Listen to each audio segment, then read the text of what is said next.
avec la multitude, car il s'est dépouillé lui-même jusqu'à la mort et s'est laissé compter parmi les malfaiteurs, car il a pris sur lui les fautes d'un grand nombre. Il est intervenu en faveur des coupables. Ça, c'est l'œuvre accomplie par Jésus. La Bible déclare car il s'est dépouillé lui-même jusqu'à la mort. Amen. Devant nous, le pain qui représente le corps de Christ meurtri et la coupe qui représente son sang versé pour nos péchés nous rappelle que Jésus s'était dépouillé lui-même. Il y a eu un don volontaire de sa vie. Alléluia. Alléluia. Les bien-aimés, combien de gens aujourd'hui ne veulent pas mourir, ils veulent sauver leur vie, ils veulent garder leur vie. Mais Christ, d'une manière volontaire, la Bible déclare, il s'est dépouillé lui-même jusqu'à la mort. Amen. Et ce n'est pas n'importe quelle mort, mais la mort de la croix. Comme il est écrit, maudit est quiconque est pendu au bois. Christ l'a été, afin que la bénédiction d'Abraham trouve son accomplissement dans ceux-là qui ont cru. Ne considérons pas ça comme une mascarade, comme quelque chose de passager. Cette célébration de la Sainte Seine, de la table du Seigneur, nous pousse à commémorer qu'il y a eu quelqu'un qui s'était dépouillé lui-même. Il avait laissé sa position et s'est dépouillé lui-même jusqu'à la mort. Il s'est laissé compter parmi les malfaiteurs, lui qui était saint, parce qu'il avait la décision d'effectuer un voyage du ciel jusqu'à la terre. Quelle humiliation! Et il a décidé d'être compté parmi les malfaiteurs. Parce que nous étions des malfaiteurs, personne ne pouvait nous sauver. Nous étions abandonnés à notre triste sort. Christ a accepté de se dépouiller lui-même. Il n'a pas été forcé jusqu'à la mort et s'est laissé compter parmi les malfaiteurs.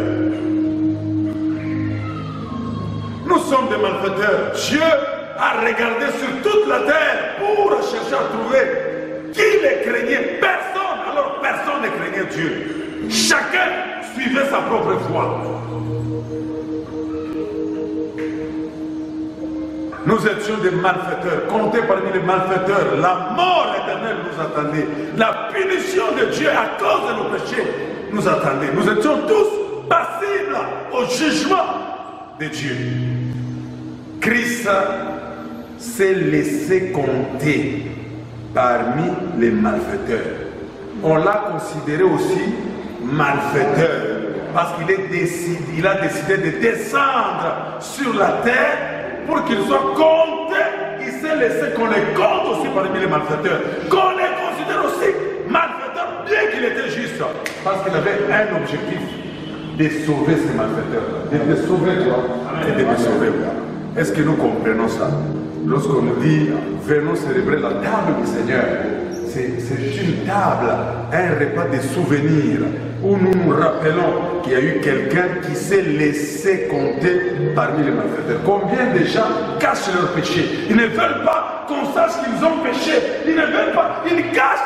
Mais lui a décidé, parce qu'il avait un objectif de sauver, de se laisser compter parmi les malfaiteurs.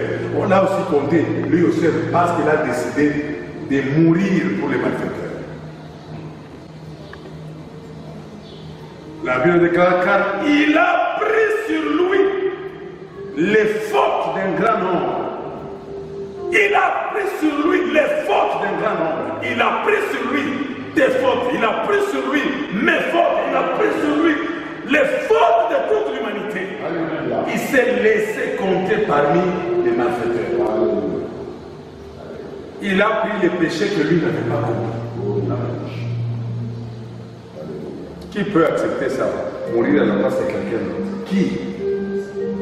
Chacun, lorsqu'il y a un jugement, un procès, on cherche un coupable, chacun cherche à se sauver pour présenter son innocence, bien qu'il était aussi de plein pied dans ce péché-là. Il veut paraître comme ça. Mais Christ, lui, a accepté de prendre nos péchés sur lui pour qu'il soit compté parmi les malfaiteurs dans l'objectif de nous sauver. Quel Seigneur merveilleux, quel ami merveilleux. J'aime Jésus à cause de ça. Parfois, lorsque je me vois en train de traverser des temps difficiles, abandonné de tous, j'ai dit, Jésus est un ami merveilleux. Lui, il a accepté de se laisser compter parmi les malfaiteurs, car il a pris sur lui les fautes d'un grand nombre. Et il est intervenu en faveur des coupables. Il est intervenu en faveur des coupables. Très souvent, les coupables sont abandonnés à leur décesseur. Il est mammoniaque. Non, moi, ça ne me concerne pas. Attention, n'allez plus là-bas. Vous aussi, on va vous assimiler. Mais lui a accepté d'être assimilé au coupable.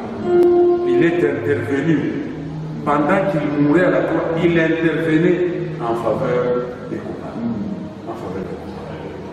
Et le premier coupable, je le suis. Je suis le premier coupable pour qui Jésus est intervenu. Lorsque je regarde la table du Seigneur, je vois les corps de Jésus meurtris, je vois le sang de Jésus versé pour mes péchés, je vois son intervention parce que j'étais coupable. Maintenant, je suis sauvé. Lorsque Dieu me regarde, je suis innocent. Pourquoi? Parce que Christ est intervenu pour moi qui était coupable. Il m'a justifié par son sang. Il a pris ma place, il a pris mes péchés sur lui. Quel sauveur merveilleux. Nous voulons l'adorer encore pendant ce temps. Alléluia. Ton monde a passé dans l'intimité. C'est pour l'éternité. C'est par les Écritures. Offrir ma vie comme une aventure. C'est l'amour plaisir, ton plaisir. C'est pourquoi je viens. Car je sais comment attirer ton regard. Et de moi, Adonai. Je sais comment. Et contre toi.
que j'ai reçue du Seigneur et que je vous ai transmise, le Seigneur Jésus, dans la nuit où il fut livré pour être mis à mort, prit du pain.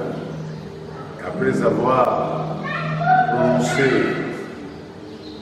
la prière de reconnaissance, il est rompit en disant: ceci est mon corps, il est pour vous, faites ceci en souvenir de moi. De même, après le repas, il prit la coupe et dit: cette coupe est la nouvelle alliance, scellée de mon sang, faites ceci toutes les fois que vous en boirez en souvenir de moi.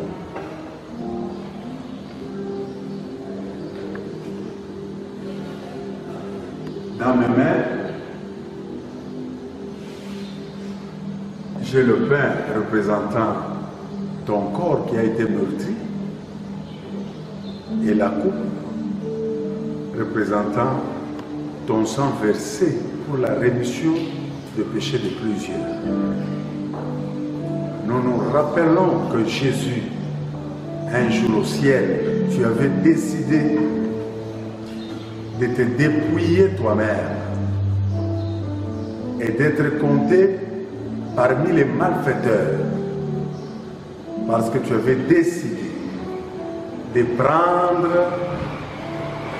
les péchés de plusieurs et d'intervenir en faveur des coupables que nous étions. Nous reconnaissons, Seigneur, ton œuvre salvatrice et nous bénissons ce pain, nous bénissons aussi cette coupe. Au nom de Jésus, nous avons ainsi prié, nous disons tous Amen. Vous mangez de ce pain et que vous buvez de cette coupe, vous annoncez la mort du Seigneur, et ceci jusqu'à son retour. C'est pourquoi quiconque mangerait le pain ou boirait de la coupe du Seigneur d'une manière indigne se rendrait coupable envers le corps et le sang du Seigneur. Que chacun donc s'examine sérieusement lui-même et qu'alors il mange de ce pain, boire de cette coupe. Car celui qui mange et boit sans discerner le corps du Seigneur se condamne lui-même à manger et en buvant. C'est pour cette raison qu'il y a parmi vous tant de malades et d'infirmes et qu'un grand nombre sont morts. Si nous discernions ce que nous sommes, nous n'intervenons pas dans les jugements. Nous voulons célébrer la table du Seigneur.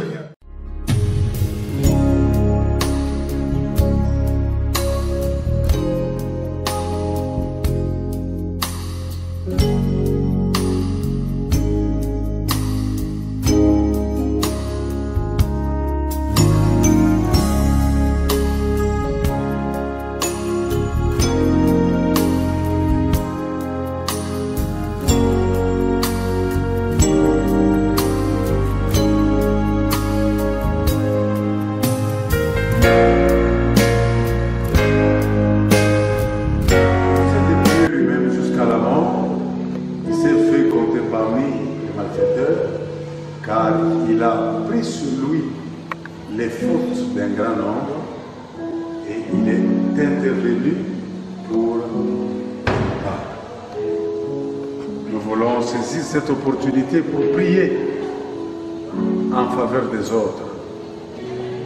Nous voulons intervenir en prière en faveur de nos bien-aimés frères et sœurs, en faveur de notre Église et notre communauté, en faveur de notre pays, la République démocratique du Congo, et pourquoi pas en faveur de l'Église corps de Christ.